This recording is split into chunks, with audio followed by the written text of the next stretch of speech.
আন্তর্জাতিক মানে একজন মেধাবী কত সম্ভাবনাময় একটা খেলোয়াড় ছিল সাকিব আল হাসান। তিনি তার ইমেজকে ব্যবহার করেছেন জুয়ার বিজ্ঞাপনে। ইলিয়াস কাঞ্চন ভাই দেশীয় পরিসরে তার ইমেজকে এই সড়কের শৃঙ্খলা কিংবা নিরাপদ করার জন্য, মানুষকে সচেতন করার জন্য, যেহেতু তার সে একটা সময় একটা না কয়েকটা জেনারেশনের ক্র্যাশ ছিল, যে একজন সিনেমার নায়ক যখন সড়ক নিয়ে কথা বলছে, আচ্ছা কি বলছে মনোযোগ দিয়ে শুনি। তো আমাদের দেশের মানুষ তো শুনতেও চায় না, সচেতনতা নাই, যার ফলেই তো এই দুর্ঘটনাগুলো কিংবা এই পরিস্থিতিগুলো হয়। তো তিনি এই কাজটি করেছেন। আমরা তাকে সম্মানিত করার বদলে ওই যে বলেছি, এই শাহজাহান খানদের মতো কিংবা ওসমান আলীদের মতো, এনায়েতুল্লাহদের মতো মাফিয়াদের কারণে লাঞ্ছিত হয়েছেন। আমি যে কথা বলছি, ইমরান খানের ইমেজকে তিনি ক্যান্সার হসপিটাল, স্কুল, কলেজ, বিশ্ববিদ্যালয়, মাদ্রাসা এবং সর্বোপরি পাকিস্তানের রাজনীতিতে আপনার পরিবর্তনের জন্য কাজে লাগিয়েছেন।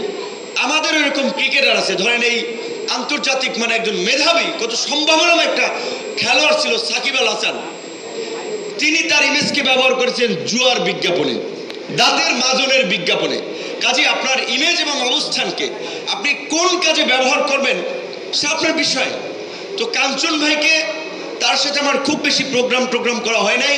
এর আগে কচিকাচার মেলা একটা প্রোগ্রামে দেখা হয়েছিল।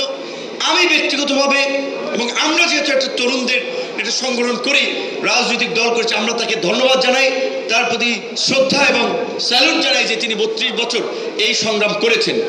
এখন আমি যেটি মনে করি যে এই যে জুলাই গণ অভ্যুত্থান আমরা বলি, জুলাই বিপ্লব বলি, এই বিপ্লব আমাদেরকে সুযোগ করে দিয়েছে গোটা রাষ্ট্র ব্যবস্থার চেহারা বদলের। আমাদের এই যে আপনার সিপিডি, তারা তাদের যে গবেষণায় বলেছে যে বাংলাদেশ থেকে আপনার এই গত 16 বছরে 28 লক্ষ কোটি টাকা পাচার করেছে হাসিনা এবং তার গঙেরা, যেটা বাংলাদেশের 5টা বাজেটের সমান। 100টা পদ্মা সেতু করা যেত যেই টাকা দিয়ে। তাহলে চিন্তা করেন, এই টাকা যদি আমাদের দেশে থাকতো, বাংলাদেশকে আমরা কোন জায়গায় নিয়ে যেতে পারতাম। তো আজকে পরিষ্কার কথা, রাজনীতিবিদদের চরিত্র আমরা দেখেছি 53 বছরে, কোন নেতা কিরকম, কোন দল কিরকম, বিরোধী দলে থাকা অবস্থায় কি বলে আর সরকারে গিয়ে কি করে। কাজে আমি বলতে চাই, এই যে ছাত্র জনতার গণ অভ্যুত্থান, এত রক্ত এবং প্রাণের বিনিময়ে আমরা একটা অন্তর্বর্তীকালীন সরকার পেয়েছি। এই সরকার এই রাষ্ট্রকে একটা শুধুমাত্র নিরাপদ সড়ক নয়, একটা নিরাপদ ও মানবিক রাষ্ট্র হিসেবে গড়ে তুলবে, সেটি আমরা চাই। কিন্তু প্রকৃত অর্থে, সত্যিকার অর্থে এই গত 4 মাসে যে সরকারের কর্মকাণ্ড, তাতে আমরা আস্থা এবং ভরসা পাচ্ছি না যে সরকার ওইখানে বাংলাদেশকে নিয়ে যেতে পারবে।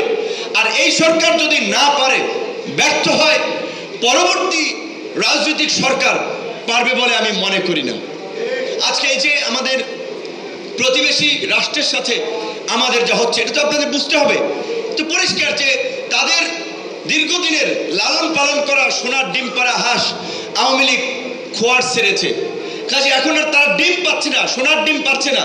কাজে এই আওয়ামী লীগকে পুনর্বাসন করার জন্য, এই খোয়ারে ঢুকে ডিম নেওয়ার জন্য যা করা দরকার ভারত তাই করবে। সেজন্য দেশের অভ্যন্তরীণ তাদের এজেন্টদেরকে দিয়ে অস্থিতিশীলতা তৈরি থেকে শুরু করে ওপার থেকে, এই তাদের নাম আমি বলতে চাই না, নাম বলে ভাইরাল করতে চাই না, আপনি ধরেন মমতা বন্দ্যোপাধ্যায়, তার কোনো রুলস অফ বিজনেসের মধ্যে পড়ে না যে তিনি বাংলাদেশে শান্তি রক্ষী বাহিনী পাঠানোর কথা বলতে পারেন। তিনি তো একটা রাজ্যের মুখ্যমন্ত্রী, এটা কেন্দ্রীয় সরকারের বিষয়।